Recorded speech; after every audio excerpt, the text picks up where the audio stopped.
Ang blood moon ay nagpapakita sa gabing ito ay natawag itong total lunar eclipse.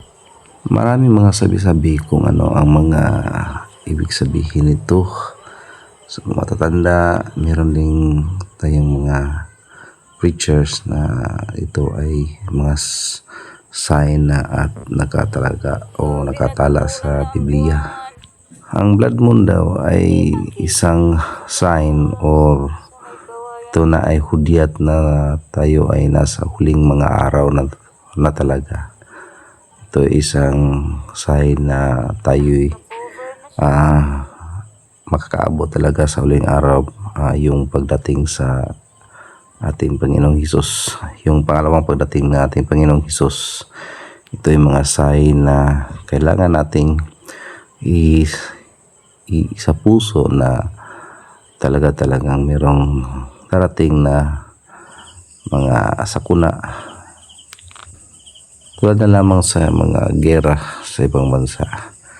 Sabi daw sa Biblia, ay hindi naman talaga kung magbabasa ng Biblia, yung mga napanood ko lang sa YouTube talaga at sa yung mga preacher, yung mga wali sa mga pare na malapit na tayo dahil nakakinig tayo ng mga nakabalita tayo ng mga gera sa ibang bansa, pero yun ay mga kunting hudyat lang yun dahil meron talagang paparating na isang napakalaking gera na ito isang hudyat na dadating yung Antikristo at saka maghahari dito sa mundo sa 7 taon.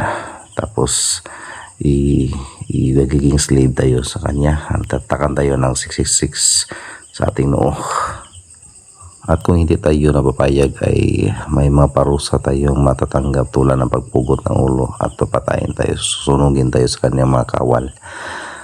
At galinlangin tayo na siya ang Panginoong Hesus na manampalataya yung mga nasa Israel. Pero darating ang panahon na darating ang totoong tunay na si Jesus darating sa ating mundo. Yan lang mga ka-idol, yan lang ang mga share ko. Iba hindi maniniwala dito, pero patingnan tayo na natin.